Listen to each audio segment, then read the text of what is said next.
મહીસાગર જિલ્લામાં ઈંધણની ભારે કટોકટી, એડવાન્સ પેમેન્ટ છતાં 62 પેટ્રોલ પંપ પર નો સ્ટોકના બોર્ડ।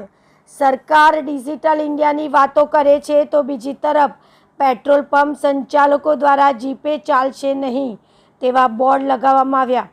મહીસાગર વૈશ્વિક સ્તરે ઈરાન ઇઝરાયલ વચ્ચે ચાલી રહેલા યુદ્ધની સીધી અસર હવે મહીસાગર જિલ્લાના સામાન્ય માનવીના ખિસ્સા અને જીવન પર પડી રહી છે।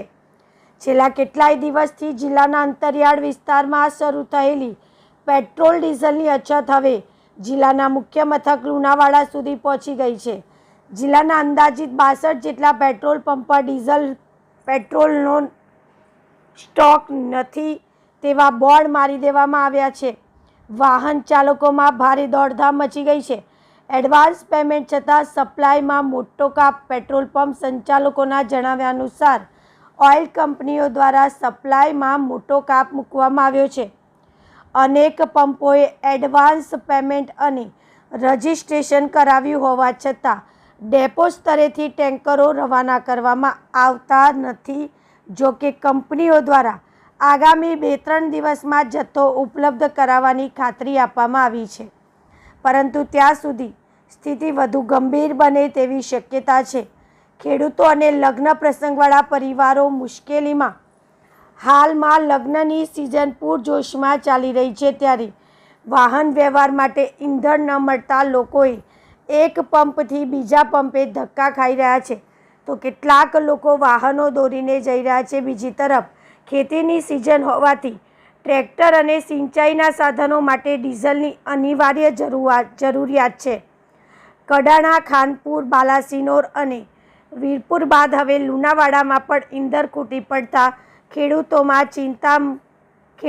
ચિંતામાં મુકાયા છે।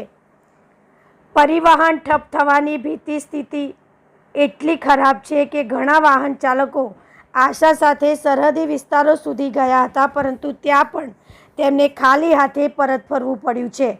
જો આગામી 24 કલાકમાં ઈંધણનો પુરવઠો યથાવત કરવામાં નહીં આવે તો જિલ્લાનું સમગ્ર પરિવહન તંત્ર ઠપ થઈ શકે છે। બીજી તરફ હવે પેટ્રોલ પંપ સંચાલકો દ્વારા રોકડા પૈસા પેટ્રોલ પુરાવા લેવામાં આવી રહ્યા છે, તેની સામે જીપે ચાલશે નહીં તેવા બોર્ડ પણ લગાવાયા છે અને પૈસા રોકડા પણ આપવા પડી રહ્યા છે। આ બાબતે જિલ્લા પુરવઠા અધિકારીને પૂછતા તેઓએ કંઈ પણ બોલવાની ના પાડી હતી। તેની સામે સંચાલકો દ્વારા પેટ્રોલ અને ડીઝલની ગાડી નોંધાવી દેવામાં આવી છે। ટૂંક સમયમાં આવી જશે અને બિનજરૂરી પેનિક થઈને પેટ્રોલ લેવા અને પુરાવા આવવું નહીં, જરૂર મુજબ જ પેટ્રોલ લેવું તેવું પણ જણાવ્યું હતું। હાલ તો આ સ્થિતિને લઈને જીવન જરૂરી ચીજવસ્તુઓની અવરજવર પર માઠી અસર પડી શકે છે। પેટ્રોલ ડીઝલની હાલ અછતના કારણે 3 દિવસથી તો બિલકુલ વાહન વ્યવહાર ઠપ થઈ ગયો છે। ચૂંટણી ટાઈમે જોઈએ એટલું પેટ્રોલ મળી રહે છે, જ્યારે લગ્નની સિઝન ચાલતી હોય ત્યારે લોકો ધક્કા ખાઈ પ્રદક્ષિણા કરીને પરત ફરતા હોય વિલંબોટે। એટલે આ સરકારની ઘોર બેદરકારી અને વહીવટીતંત્રની પણ બેદરકારી હોય એવું જણાઈ રહ્યું છે। શું નામ છે તમારું? પરમાર નાથુસિંહ માનસી। હું પેટ્રોલ પંપ ઉપર પેટ્રોલ લેવા માટે આવ્યો। ત્યાં એક પેટ્રોલ પંપ પર પેટ્રોલ નહોતું, બીજા પેટ્રોલ પંપ પર 3 પેટ્રોલ પંપે વીરપુરના 3 પેટ્રોલ પંપ ઉપર ધક્કા ખાધા કે મારી ગાડીમાં જે થોડું પેટ્રોલ હતું એ પણ પૂરું થઈ ગયું। આજે લગ્નની સિઝન છે તો પણ કોઈ પણ જગ્યાએ પેટ્રોલ મળતું નથી અને અમારી ગાડીમાંથી પણ પેટ્રોલ પૂરું થઈ ગયું। સરકાર ધ્યાન રાખીને થોડુંક સગવડ વ્યવસ્થા કરાવે તો લોકોને જે પ્રોબ્લેમ છે સોલ્વ થાય। શું નામ છે તમારું?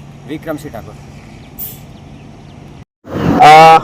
મહીસાગર જિલ્લામાં છેલ્લા 2 દિવસથી પેટ્રોલ ડીઝલના વેચાણને લઈને ખૂબ તંગી ચાલી રહી છે। ગઈકાલે પણ હું 3 પેટ્રોલ પંપ પર ગયો તો પણ કોઈ જગ્યાએ પેટ્રોલ મળ્યું નહોતું। આજે પણ 2 પેટ્રોલ પંપ પર આવ્યો છું, કોઈ જગ્યાએ પેટ્રોલ મળતું નથી। આગળ એક બીજા 2 પેટ્રોલ પંપ છે, ત્યાં તપાસ કરું છું, કદાચ પેટ્રોલ મળી જાય। પેટ્રોલ નથી એનું કારણ શું લાગે? યુદ્ધની પરિસ્થિતિના કારણે સ્ટેટ ઓફ હોર્મુઝ બંધ હોવાથી આપણું ક્રૂડ ઓઇલ આવી શકતું નથી।